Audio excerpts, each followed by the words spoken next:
કેમ છો? આજે તમને મસાલા પાવભાજીની રેसिपी बनवવાની છું. ખાવામાં સારું, बनवવામાં સહેલું. नमस्कार. तर आज आपण पाहूया मसाले पावभाजीची रेसिपी. तुम्हाला माहीत आहे का माझ्या आईची मसाले पावभाजीची रेसिपी स्पेशालिटी आहे आणि तीच आपण आज माझ्या आईची स्पेशालिटी पाहणार आहोत. माझ्या आईची स्पेशालिटी पाहणार आहोत. चला तर आपण पाहूयात मसाले पावभाजीची रेसिपी.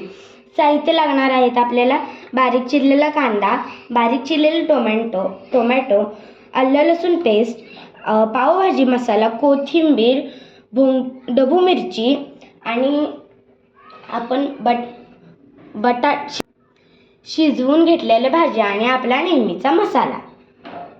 तर आता इथे आपले तेल कडलेलं आहे. सर्वप्रथम आपण कांदा छान असं परतून घ्यायचा आहे.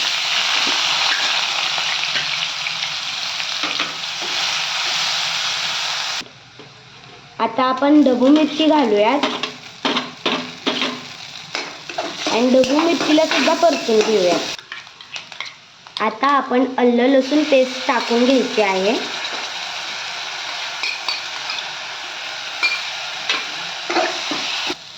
तर आता आपण टोमॅटो टाकून घ्यायचा आहे.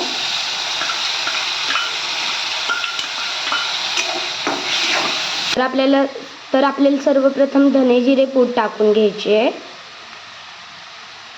नंतर लाल तिखट टाकून घ्यायचं आहे. नंतर हळद घ्यायची आहे आणि गरम मसाला घ्यायचा आहे थोडा. आणि नंतर आपलं मीठ हे सर्व आपल्याला पाणी घालून मिक्स करून घ्यायचं आहे. अशा प्रकारे तुम्ही पाहू शकता. असं मिक्स करून घेतल्यानंतर अशा कन्सिस्टन्सीमध्ये आपल्याला मसाले मिक्स करून घ्यायचे आहेत. आता आपण एक कांदा, मिरची, ढबू मिरची, टोमॅटो मिक्स केला आहे. त्याच्यामध्ये हे मिश्रण आपल्याला मिक्स करून घ्यायचं आहे. अशा प्रकारे